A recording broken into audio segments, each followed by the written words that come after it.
You've probably heard the term food desert by now, describing communities given little access to affordable, nutritious, and culturally relevant food. Food swamps are another term used to describe areas with an excess of unhealthy food like fast food chains. That doesn't cover all of it though. The newest problem identified is food apartheid.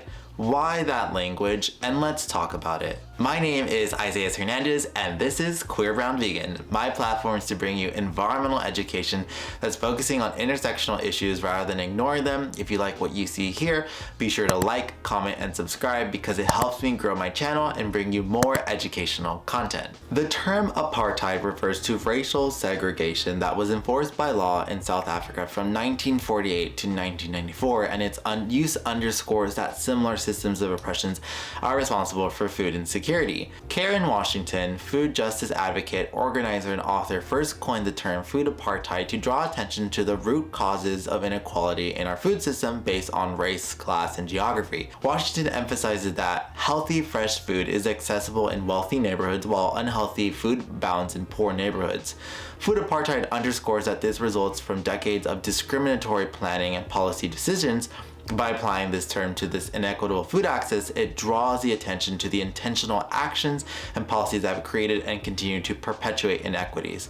It also emphasizes that food insecurity isn't just a result, it's deeply entrenched in historical, political, social, and economic systems. And by understanding that food apartheid, not deserts, results from systemic injustices, we can better develop long-lasting solutions. Another case for argument of why we should use the food apartheid is that Karen Washington describes that the term food desert doesn't really illustrate the full picture of a systemic root cause. If you know, the term desert is a natural ecosystem that does have abundance of food. And the reason why food apartheid is much more illustrative on that is that food desert kind of emphasizes that a desert has nothing to offer. It has no species, it has no food, and it has no resources.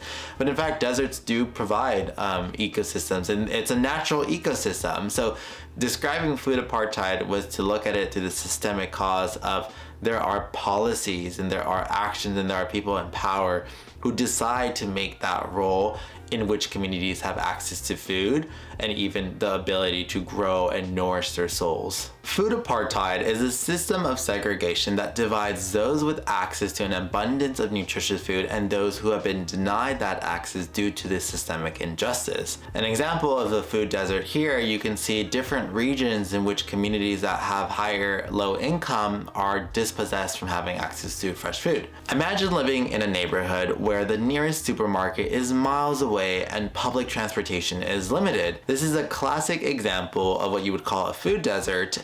And now let's talk about food apartheid. In America today, 1 in 8 US households struggle with having access to healthy, affordable, and culturally relevant food. And food apartheid goes beyond the physical accessibility of food. It involves the systemic and intentional policies that perpetuate food inequality, disproportionately affecting marginalized communities, often based on race of socioeconomic status. Food apartheid considers a historical discriminatory practices such as redlining, which limited economic opportunities for certain communities and contributed to unequal access to resources, including nutritious food. Systemic injustices like discriminatory lending practices and zoning policies what created and reinforced the conditions that led to food apartheid.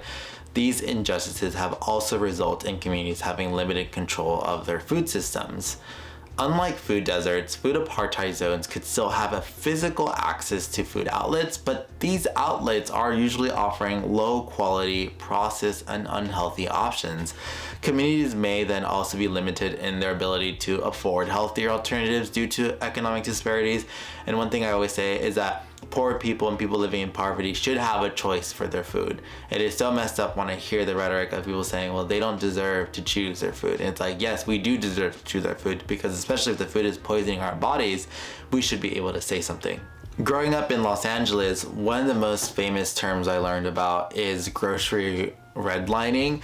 And it's the act and intent is that for many grocery stores across the United States, when some of those stores close down, it's used from a risk model. So a lot of these stores that decide to plant themselves in different areas, specifically those in low income, they sometimes do a risk analysis of saying, what is the probability that these poor people will have high rates of crime and violence, so that they will steal the produce, they will steal the products that are in there. One of the reasons you saw back in Chicago a few months ago when they decided to close Walmart because of the quote-unquote riot or the thieves and whatever like that, it sucks that they did that, but the one thing that is horrible is that the grocery systems have become such a reliant force for communities. So it's not that people are wanting to love Walmart or wanting to keep all these stores, it's the fact that like it's probably the closest thing that they have. And so when you already live in a capitalist system from 9 to 5 a job, you don't have time to grow your food. You don't have time to go to your workers' co-op.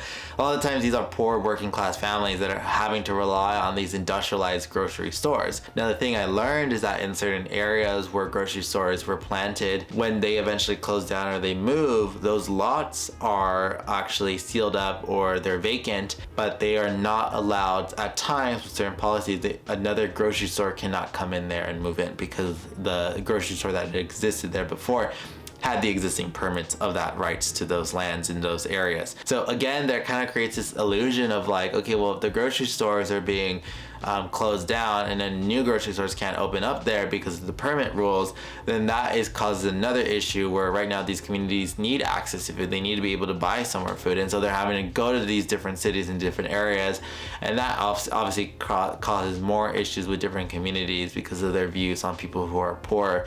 And one of the things that's really interesting is that I grew up here in Los Angeles, so as many of you know, my relationship to food was very sacred, but also I grew up in poverty off of food stamps and living in Section 8 housing. And I remember my mom and I would always go to, and my family and siblings would go to churches or food banks to get food, and a lot of the food that we would get was often heavily processed. It was cake, cookies, like, as a kid you think, oh, that's amazing, but very few vegetables and fruits, and a lot of the fruits and vegetables that were given were almost rotting. Like they had like a few days of shelf life. So the thing is that we don't have like a very great system in food banks, right? And food, churches are not the solution for food justice, right?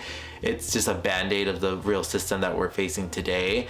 And I grew up eating from stores like the 99-cent store where the bananas and everything was worth 99 cents. As my income increased as an individual and I started shopping more at stores like Sprouts, Whole Foods, Erewhon only for the smoothies, I realized that the food tasted so much way better.